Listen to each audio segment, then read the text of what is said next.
Buenas tardes, estudiantes. Hemos estado viendo en el transcurso de todas estas clases a los microorganismos como responsables o asociados a la enfermedad. Hemos estudiado factores de virulencia y cómo estos microorganismos pueden producir daño en los individuos cuando ingresan en algún sitio de la economía humana.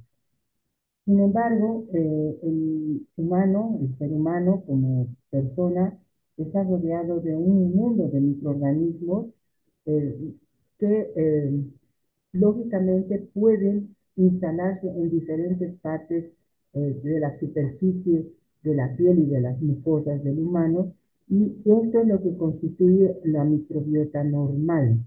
Esta microbiota normal por bacterias y virus que lógicamente habitan en el mundo exterior al cuerpo humano. Es importante que para hablar sobre la microbiota es necesario hacer una definición de lo que es microbiota normal, conocida antiguamente también como flora microbiana normal. Es un conjunto de microorganismos que habitan en la piel y en las mucosas del cuerpo de los individuos sanos. Esto hay que diferenciar de lo que se conoce con el nombre hoy en día de microbioma, que es contenido genómico de la microbiota y a las funciones que cumple en su entorno. Cuando hablamos de microbiota, tenemos que hablar de simbiosis. ¿Qué es la simbiosis? No es más que una asociación íntima de especies diferentes. Esta asociación puede presentarse bajo tres formas: comensalismo, mutualismo y parasitismo. El comensalismo se caracteriza porque uno de las especies se beneficia y la otra es indiferente. El caso que tenemos aquí en la diapositiva es un ave que está en un nido, que ha aprovechado una rama del árbol para eh,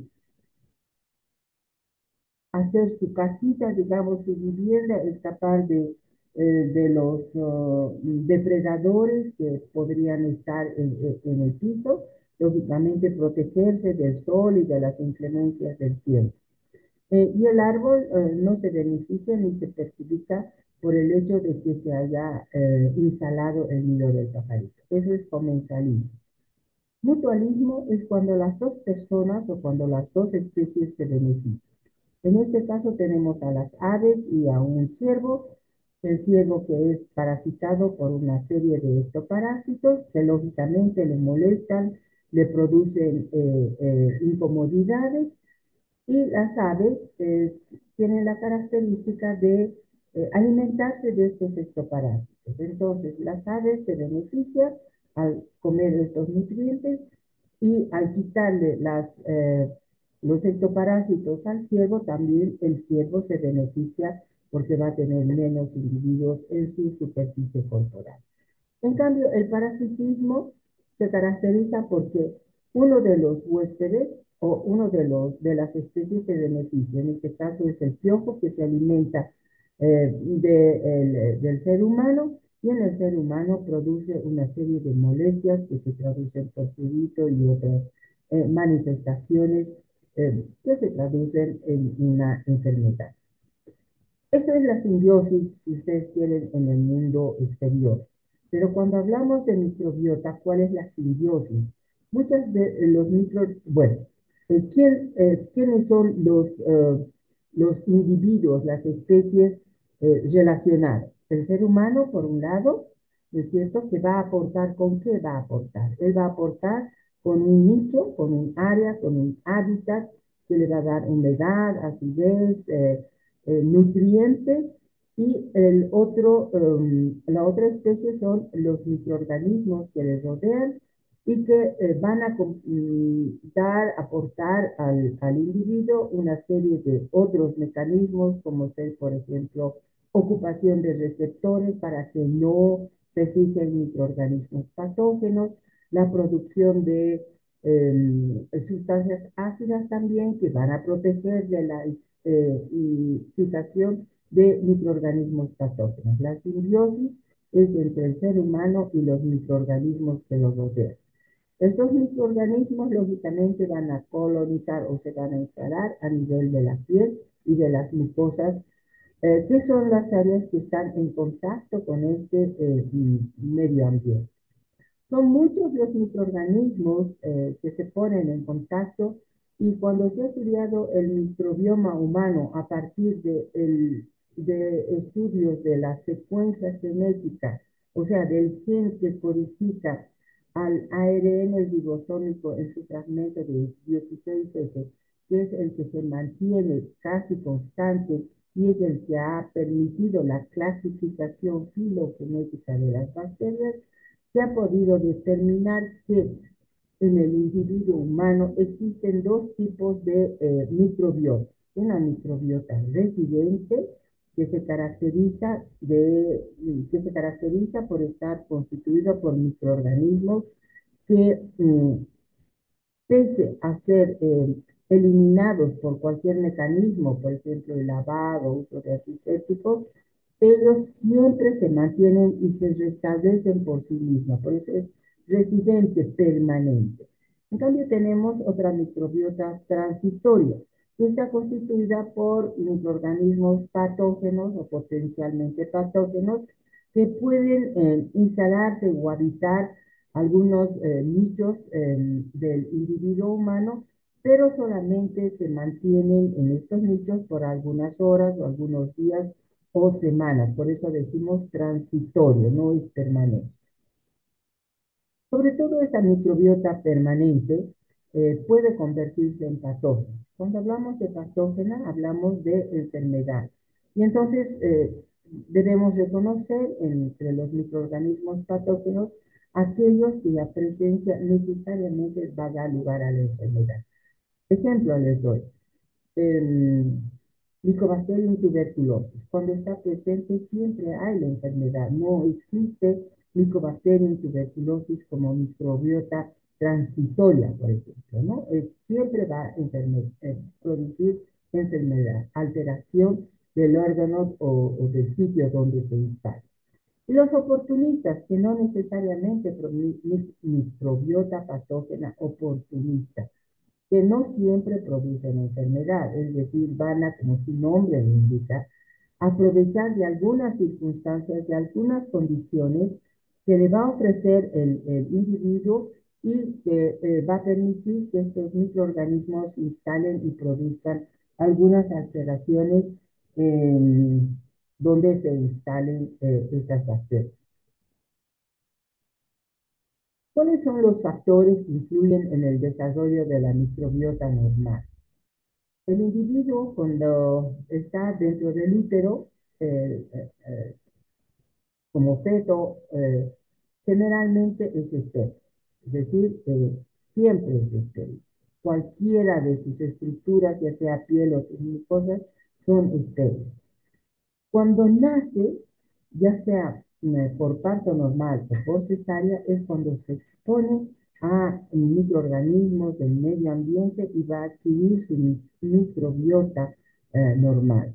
Si es el nacimiento por parto normal, los microorganismos que van a formar la microbiota son los microorganismos que colonizan la vagina de la madre y son los primeros que se van a instalar tanto en piel como en mucosas.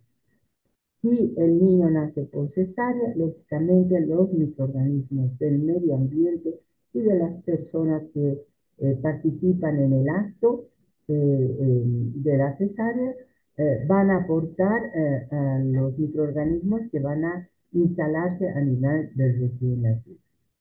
Esta microbiota va cambiando con el transcurso del tiempo. Es decir, los niños tienen una microbiota muy diferente de una persona adulta y de una persona de la tercera edad. ¿No? Va modificándose constantemente a medida que van pasando los años. Y esto lógicamente por las actividades que desarrollan y la posibilidad de ponerse en contacto con otros ambientes donde existen algunos otros microorganismos, ¿no? Eh, es importante ver que la microbiota normal eh, también tiene relación con el tipo de alimentación. Si los niños se alimentan con leche materna, tienen una microbiota intestinal diferente de los niños que se alimentan con leche de fórmulas. Lógicamente que a medida que van creciendo y su alimentación va siendo más variada y mixta, la microbiota es reemplazada por otro tipo de microorganismos.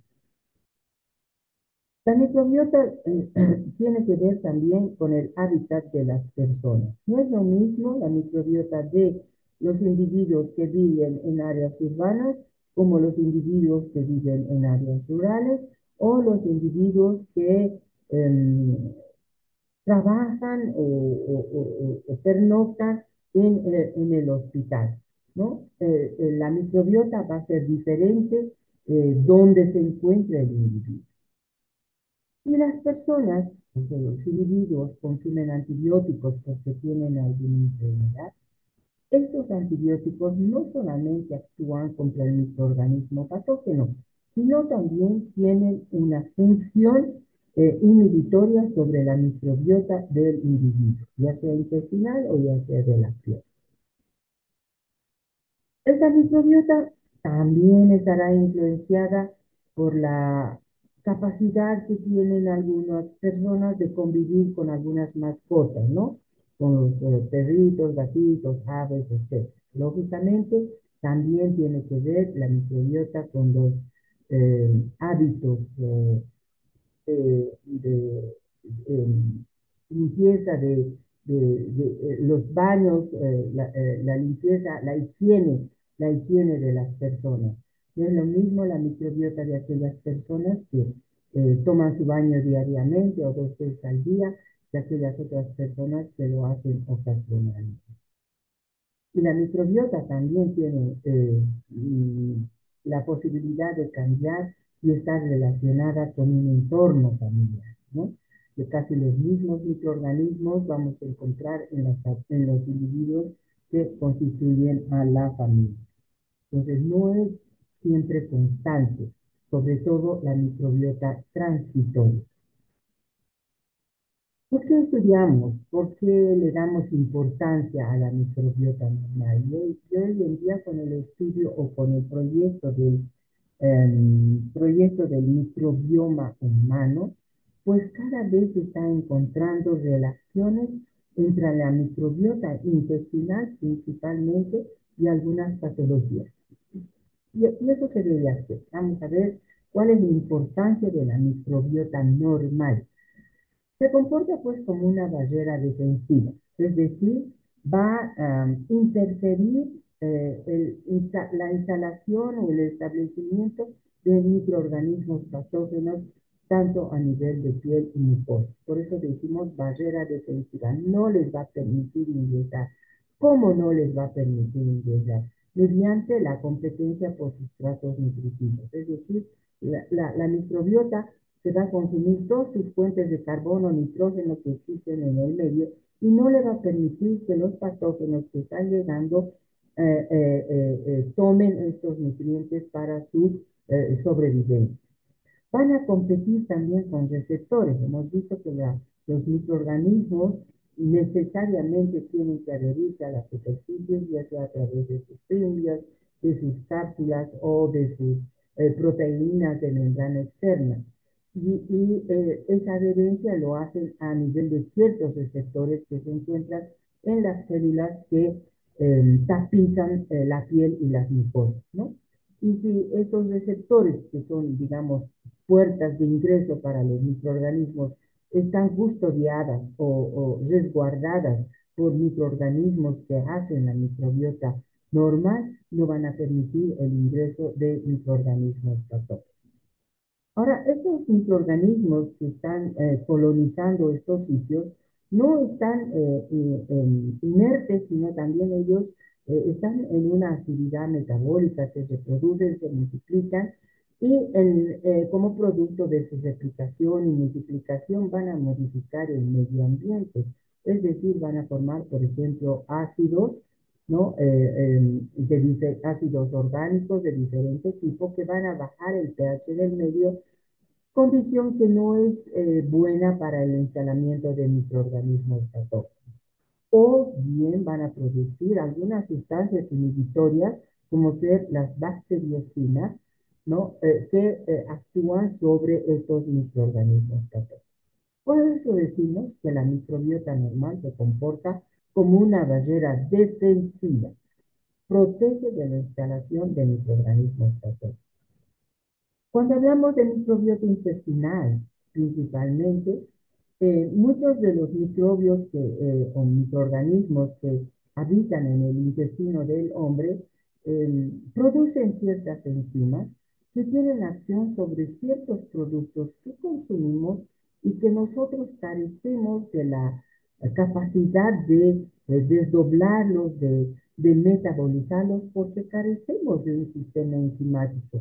En cambio, estas bacterias tienen ese sistema enzimático, los desdoblan y forman productos más sencillos que pueden servir lógicamente como nutrientes para los microorganismos que comparten este nicho, o bien otros productos que pueden ser absorbidos por los enterocitos y ser sustratos o bases para la síntesis de nutrientes en células que constituyen la economía humana, ¿no? Así, por ejemplo, el caso de la celulosa. La celulosa es un polisacárido que lo consumimos generalmente con las verduras, pero que nosotros no tenemos todo el sistema enzimático como para degradarlos, como para destruir, metabolizar aquello. En cambio, las bacterias sí lo hacen y van a formar monosacáridos sensibles que pueden ser fácilmente absorbibles o metabolizados por las células del intestino. Hablando siempre de la microbiota digestiva, muchos de ellos son capaces de sintetizar algunos nutrientes, es decir, son capaces, por ejemplo, al actuar sobre algunas proteínas, formar aminoácidos, ¿no? Y sabemos que nosotros no podemos sintetizar, pues necesitamos aminoácidos preformados y los vamos a asimilar a partir de la actividad metabólica de los microorganismos que colonizan el intestino. Sintetizan vitaminas, es muy conocido la síntesis de la vitamina K, de la vitamina B12 y algunos folatos. Y también la otra importancia o el otro rol que juega la microbiota normal es que participa en el equilibrio inmunitario de defensa frente a infecciones o frente a la agresión de microorganismos patógenos, ¿no? Ellos van a mantener la producción de ciertas citoquinas que van a estimular tanto al sistema inmunitario innato como al sistema inmunitario adquirido. Bueno, pues, si bien la microbiota intestinal tiene funciones como la interferencia bacteriana, la inmunomodulación, la producción de algunos péptidos activos eh, que participan en el metabolismo de las células, que mejoran la asimilación de algunos nutrientes, que sintetizan vitaminas, producen ácidos grasos de cadena corta muy importantes para la asimilación de estos mismos y formar sustratos para el metabolismo de células musculares, por ejemplo. Si bien van a jugar un rol muy importante en la regulación del tracto gastrointestinal, van a prevenir a las alergias, una alteración de esta microbiota, que se conoce con el nombre de disbiosis, va a dar lugar también a cierto tipo de alteraciones. Por ejemplo, el síndrome metabólico, la instalación de la diabetes mellitus tipo 2 y la obesidad tienen que ver con una alteración, con una disbiosis de la microbiota intestinal. Se ha podido ver que esta disbiosis, esta alteración va a permitir la instalación de otros microorganismos que van a producir algunos otros péptidos y van a ser absorbidos y van a actuar a nivel del sistema nervioso central, actuando sobre todo a nivel cognitivo. Por ejemplo, el autismo está relacionado con la disbiosis de la microbiota intestinal. Los estados depresivos también tienen que ver con la microbiota intestinal. Cuando se altera esta, lógicamente se facilita la instalación de procesos alérgicos de diferente índole. O sea que la microbiota intestinal es muy importante para el mantenimiento de la homeostasis del individuo. Un desequilibrio en estos microorganismos, la pérdida, ya sea por antibióticos o por tipo de alimentación, va a llevar a una disbiosis y esa disbiosis también se va a traducir por procesos patológicos como lo hemos expuesto. ¿Y cómo está constituida? Pues qué microorganismos forman la microbiota normal. Bueno, esta microbiota lógicamente está constituida por bacterias gram positivas, bacterias gram negativas. No nos olvidemos que también existen virus y bacterias del grupo de las arqueas, que lógicamente van a variar en su composición y en su cantidad de acuerdo al sitio donde se vayan a instalar. ¿Y dónde se van a instalar? Lógicamente en aquellos sitios que le van a aportar condiciones necesarias para su multiplicación y replicación, ¿no? Nutrientes, temperatura, pH, etcétera, y de tal manera que vamos a tener, por ejemplo, a nivel de la conjuntiva, una microbiota muy diferente de lo que es la microbiota que constituye el conducto auditivo externo. Muy diferente estos dos de la microbiota que constituye la piel que tapiza o que cubre toda la economía humana, ¿no? Vamos a encontrar microorganismos también a nivel de las mucosas. La orofaringe va a tener una microbiota muy diferente, la nasofaringe de la orofaringe, donde vamos a encontrar una variedad de microorganismos tanto aerobios como anaerobios, ¿no? Lógicamente el aparato digestivo por lo general va a variar también en la cantidad y en la calidad o el tipo de microorganismo. Donde más microorganismos vamos a encontrar es a nivel del colon, donde tenemos una variedad de especies, sobre todo del grupo de las bacterias anaerobias, ya que estas regiones carecen de oxígeno. ¿Qué sitios más vamos a encontrar microbiota? A nivel de la uretra distal y en las mujeres a nivel de la vagina. Es importante hacer notar que el aparato respiratorio inferior tiene que ser estéril. Normalmente es estéril, ¿no? Entonces estamos hablando de piel y de mucosas que lógicamente se exponen al medio ambiente o se ponen en contacto con productos que ingresan, como ser la alimentación al aparato digestivo. Vamos a ver rápidamente cómo está constituida la microbiota de la piel. Sabemos que la piel está constituida por un tejido subcutáneo, una dermis y una epidermis. Y en esta estructura vamos a encontrar dos estructuras muy importantes que son las glándulas sudoríparas y los folículos pilosos. Estas dos estructuras son el asiento de la microbiota residente, la que normalmente vamos a encontrar en la piel.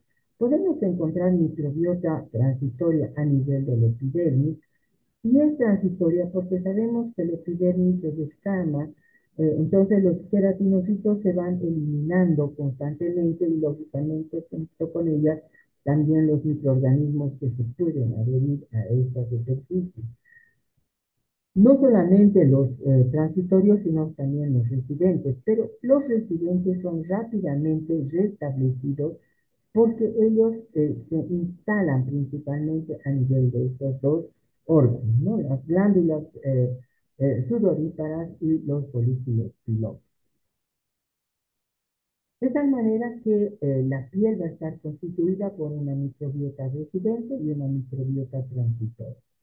Dentro de la microbiota resistente se ha podido determinar que el 4,2% de esta microbiota está constituida por bacterias arqueaes oxidantes de amoníaco.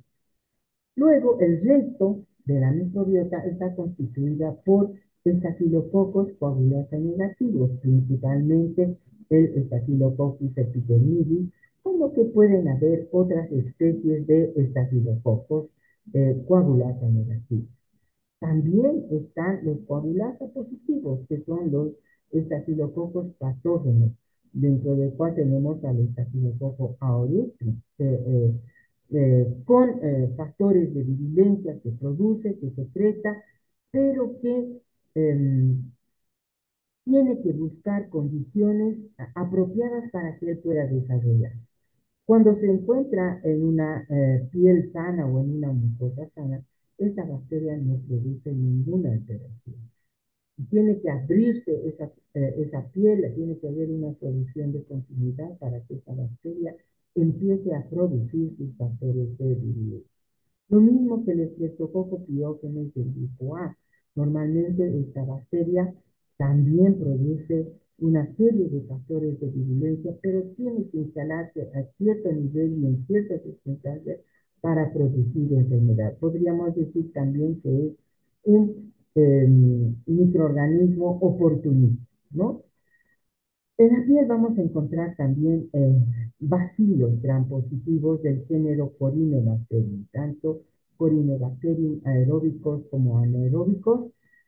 Vamos a encontrar dentro de ellos al Cutibacterium acnes, ¿no? Que forma parte de esta familia, y vamos a encontrar otros bacilos gram positivos como ser Clostridium perfringens, Lactobacillus, que dependerá lógicamente de los sitios donde se puedan encontrar factores que le den condiciones de anaerobiosis a este tipo de bacterias.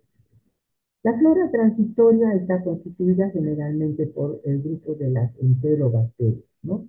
Y ahí tenemos como principal microorganismo que constituye la microbiota transitoria a la Escherichia coli, a la Klebsiella, a la Salmonella.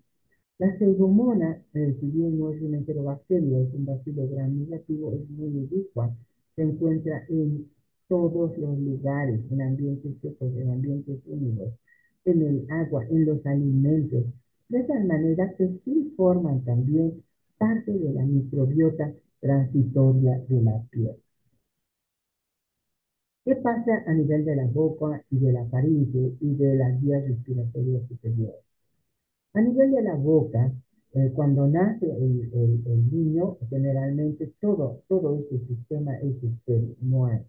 Y los primeros microorganismos en instalarse son los estreptococos alfa-hemolíticos del grupo Virulence, ¿no? Luego se instalan los estafilococos aeróbicos y los anaeróbicos, o los peptococos o los peptoestreptococos. Posteriormente van a dar lugar a la instalación de diplococos gram negativos del grupo de las Neisseria, Neisseria zika, flava, a la Moraxella catarralis. También vamos a tener bacilos gram positivos, ¿no? Los difteroides o las corinebacterias, los lactobacilos. Y podemos encontrar incluso espiroquetas anaerobias, sobre todo en aquellas personas o en los niños cuando están en el proceso de la aparición de sus dientes, en el proceso de la dentición. También se ha encontrado muy relacionado con las placas dentales que dan inicio a las caries dentales, como ahorita vamos a ver, ¿no? Las espiroquetas anaerobias. Y también tenemos otros pocos gram negativos, como la Prevotella, la rotia, la capnocitofaga. Vamos a encontrar también a nivel de la boca eh, levaduras del tipo cándida, varias especies, y en amígdalas vamos a encontrar a este bacilo gram positivo que es anaerobio elastinomis. Eh, Estas bacterias tienen la capacidad de comportarse como patógenos oportunistas y producir diferentes lesiones a nivel de las encías. Las lesiones periodontales pueden ser responsables de abscesos peribucales, de sinusitis, de mastoiditis, porque están muy relacionados con esta cavidad tapizada por este tipo de microbiota, ¿no?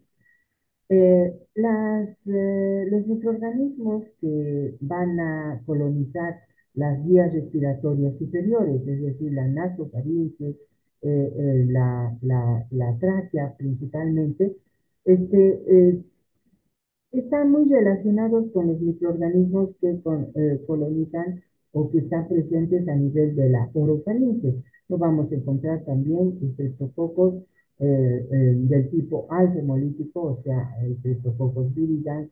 También vamos a encontrar estreptococos no hemolíticos, igual las neiserias saprófitas. Es posible que encontremos estas bacterias, sobre todo el neumococo, que si bien forma parte de la microbiota normal de vías respiratorias superiores, cuando encuentra condiciones, esta bacteria puede convertirse en una patógena oportunista y producir lesiones en el aparato respiratorio inferior. Encontramos también a la Prevotella, melanogénica, micoplasmas, dentro de las bacterias gram negativas. Por lo general, las vías respiratorias inferiores, llámese bronquios, bronquioles y alveolos, son estériles. Ellos están carentes de una microbiota normal, tienen que mantenerse estériles. Es importante estudiar la microbiota de la boca porque ellas eh, van a constituirse en factores generadores de alteraciones de las piezas dentarias que se conocen con el nombre de caries. Las caries generalmente se inician por la formación de una biopelícula. Como vemos aquí en la diapositiva, esta media verdosa es una biopelícula que constituye la placa dental. Esta biopelícula está constituida por dextranos y glucanos sobre los cuales se van a adherir bacterias de la microbiota normal de la boca, sobre todo los estreptococos alfa-hemolíticos, dentro de los cuales es muy importante el estreptococo mutans, porque este produce o es responsable de la fermentación de hidratos de carbono y la producción de ácidos que van a producir una descalcificación, una desmineralización del esmalte de los dientes y lógicamente van a permitir el ingreso de bacterias y la lesión que va a avanzar en profundidad y comprometer a la pulpa, dando lugar a pulpitis o dando lugar a periodontitis, o sea, eh, comprometer los sitios donde se instalan las raíces de los dientes, ¿no? Eh, este proceso, lógicamente, de la cariogénesis no solamente es debido por la presencia o la formación de biopelículas, sino que también es ayudado por el consumo, lógicamente, de azúcares, eh, eh, azúcares, glucosas, sacarosas y otro tipo de azúcares, lactosas, ¿no? Que van a ser utilizados por estos microorganismos y la formación de ácidos también que van a dar lugar a la desmineralización de las piezas dentales, ¿no? Este es el proceso entonces de la cariogénesis, donde participan la biopelícula, muy importante, y una serie de microorganismos, sobre todo Streptococcus mutans, pero también están ahí Streptococcus sanguis, mitis, bovis, otros estreptococos hemolíticos también, lactobacilos y actinomyces. ¿Qué pasa con la microbiota del esófago si estamos hablando del aparato digestivo? Generalmente la microbiota del esófago es la misma que vamos a encontrar a nivel de la cavidad bucal. Y si vamos un poquito más abajo, entramos estómago. Aquí en el estómago, lógicamente el pH ácido hace de que muchos microorganismos que están ingresando con la saliva o con los alimentos hacia el estómago van a ser destruidos por la acidez, de tal manera que la cantidad de bacterias a nivel del estómago es muy poca, ¿no? 10 a la 2, 10 a la 2 bacterias por mililitro de contenido gástrico. ¿De qué especies vamos a encontrar? Lo mismo que encontramos a nivel de la cavidad oral. Vamos a encontrar estreptococos, a hemolíticos, hemolíticos, a los lactobacilos, a bacterias anaerobias, estafilococos anaerobios, respecto de estreptococos, y tal vez es importante hacer notar la presencia de esta bacteria, el Helicobacter, que tiene la capacidad de neutralizar la acción del ácido formando un microambiente alcalino que le va a permitir entrar por debajo de la mucosa que protege la superficie mucosa del estómago y instalarse a nivel de la capa epitelial del estómago, ¿no? Algunas de ellas viven como microbiota normal, no producen patología y están ahí. Si nos vamos un poquito más lejos, hablamos del duodeno, la cantidad, la abundancia de las bacterias va aumentando hasta un potencial 10 a la 3, ¿no? ¿Y qué bacterias vamos a encontrar? Como muchas han sido destruidas por la acidez gástrica, vamos a encontrar a los lactobacillus y a los streptococcus. Vamos más abajo, al yeyuno. En el yeyuno, ¿qué es lo que vamos a encontrar? También van aumentando la cantidad de bacterias. Las condiciones se vuelven diferentes a las del duodeno. Empieza a disminuir la cantidad de oxígeno y entonces empiezan a aparecer bacterias anaeróbicas del género Clostridium, del género Actinomyces, y vamos a encontrar entre otros a los estreptococos y a los bacteriollos. En ilión, la cantidad de bacterias aumenta notablemente, con un potencial de 7 o 9, ¿no? Y vamos a encontrar también una microbiota constituida principalmente por microorganismos de tipo anaeróbico. A nivel del colon, miren, la cantidad de bacterias se ha elevado a potenciales de los 12, 10 a la 12, 10 a la 11, o sea, gran cantidad de bacterias, con un predominio principalmente de bacterias anaerobias.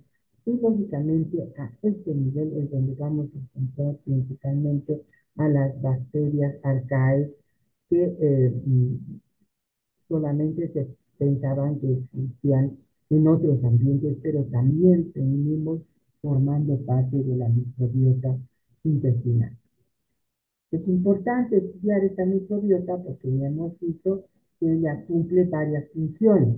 Una función metabólica, hemos visto que ellas son capaces de digerir algunos alimentos que nosotros no lo podemos hacer y van a permitir la absorción de aminoácidos, de azúcares, de vitaminas, participan en la síntesis de la vitamina K, de la vitamina B12 y de algunos folatos y otros metabolismos que tienen no solamente función a nivel de la mucosa intestinal, sino también que tienen función a,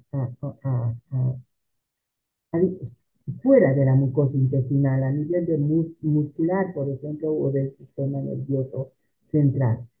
Cumplen una función de barrera, es decir, ellas van a ocupar los receptores celulares y van a evitar que microorganismos que ingresen, patógenos que ingresen, no se adhieran a la superficie o a los receptores de los enterocitos que encontramos en el aparato digestivo.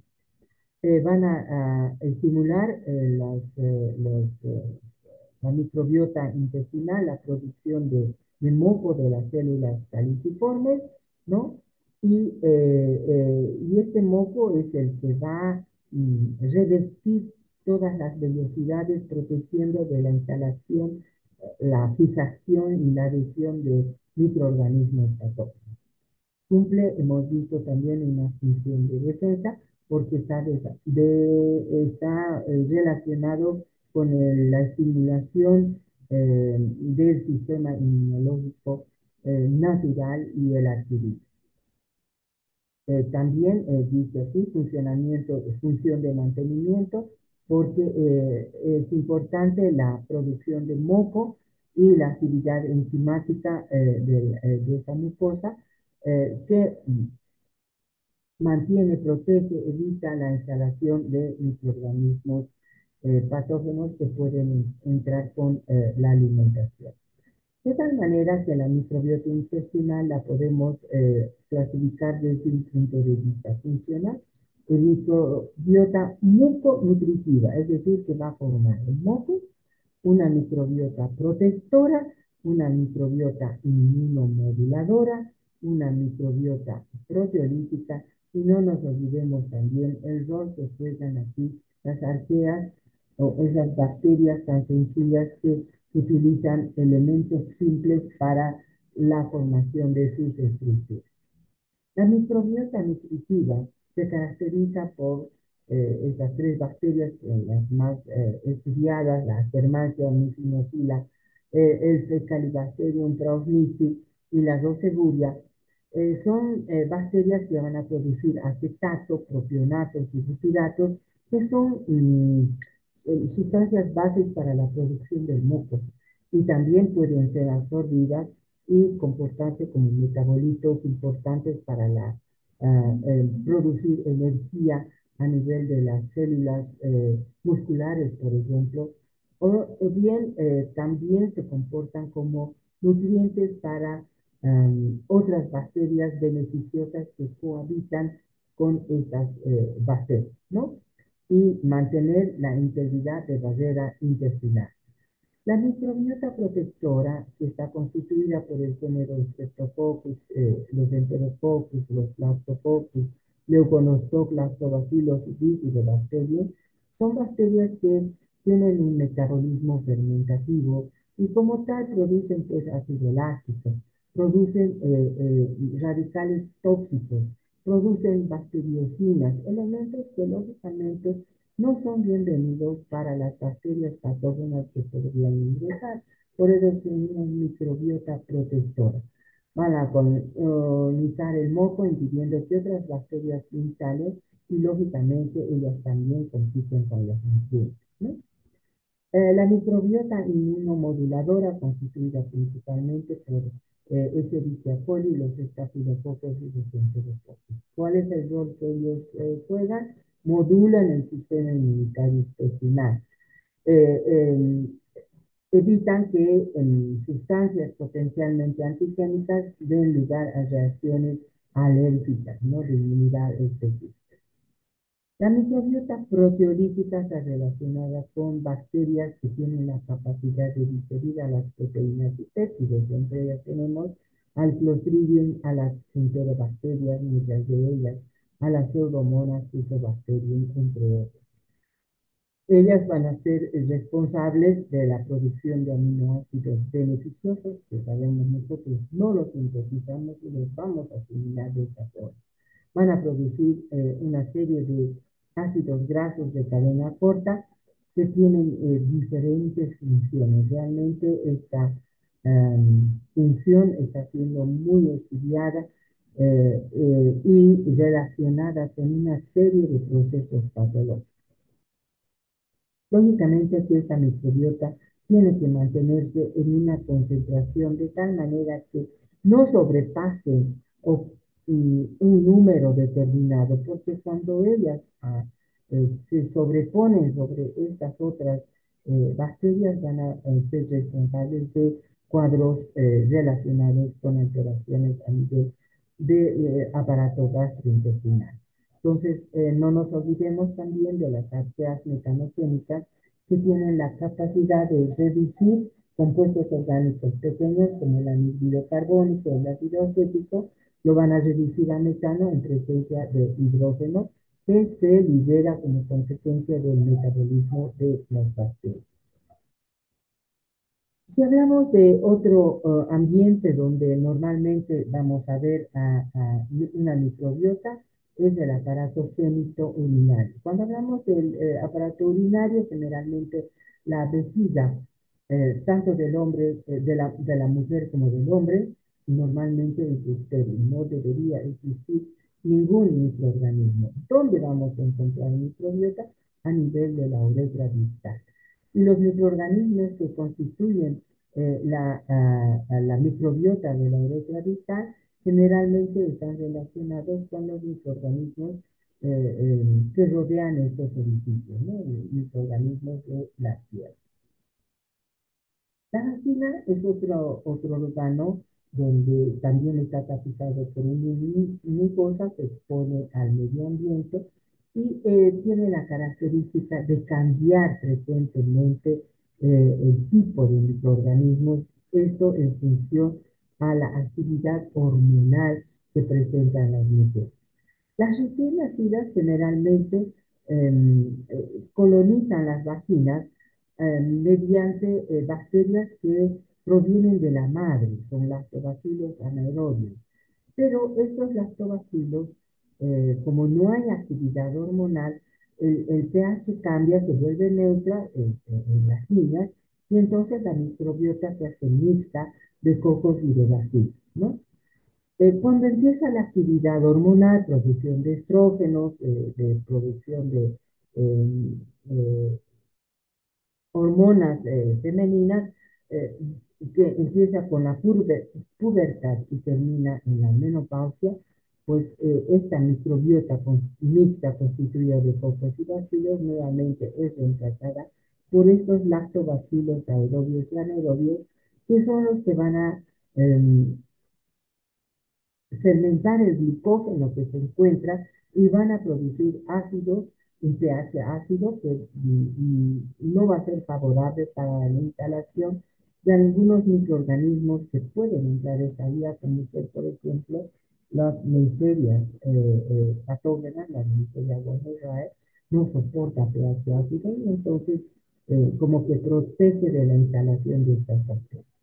También es normal encontrar en la vagina de las mujeres en la actividad sexual, durante la actividad sexual, estreptococos del grupo anaerobio. Bueno, hemos visto piel mucosas instaladas o colonizadas por microorganismos que cumplen esas funciones que hemos indicado anteriormente. Eh, Hemos hablado de la disbiosis. Hemos dicho que cuando la microbiota se altera, la microbiota intestinal principalmente se altera, pueden relacionarse con una serie de otros procesos patológicos, el autismo, la obesidad, etc. Y entonces se puede reemplazar esa microbiota alterada, esa disbiosis, mediante los probióticos. ¿Qué son los probióticos? Los probióticos son microorganismos como los lactobacilos, las bifidobacterias y los saccharomyces principalmente, que son microorganismos eh, buenos que cumplen aquellas funciones que hemos descrito de protección, de nutrición, de estimulación del sistema inmunitario y que no deberían eliminarse por acción de los antibióticos o una mala alimentación. Estos probióticos, estos microorganismos, los podemos ingerir de manera natural mediante el consumo de estos alimentos, como por ejemplo el yogur, el kefir principalmente, los pepinillos encurtidos, el chucrut y algunos otros. Este miso es un preparado de soya, ¿no? La kombucha, no sé, es una levadura que he visto que muchas personas la cultivan dándole simplemente chancaca, agua y chancaca, y ahí desarrolla esto y se toma lógicamente ese líquido lleno de levaduras que son considerados microorganismos probióticos. Y los prebióticos son los nutrientes de estos microorganismos, que los vamos a encontrar principalmente en la avena, en las frutas, el plátano, la manzana, las naranjas, la cebolla, los puerros, el ajo, los espárragos. Son alimentos que debemos consumir para mantener esta microbiota o estos probióticos. Ahora, estos son una forma natural de mantener a la microbiota intestinal. Ya se ha industrializado, digamos, se cultivan estos microorganismos y se los puede administrar bajo la forma de pastillas, comprimidos, cápsulas, en forma comercial, ¿no es cierto? Donde se colocan variedades de especies de los probióticos, nuevamente les repito, los lactobacilos, los bifidobacterias, las bifidobacterias y los Saccharomyces principalmente. Muy bien, con esto vamos a concluir nuestra clase. Muchas gracias por su atención.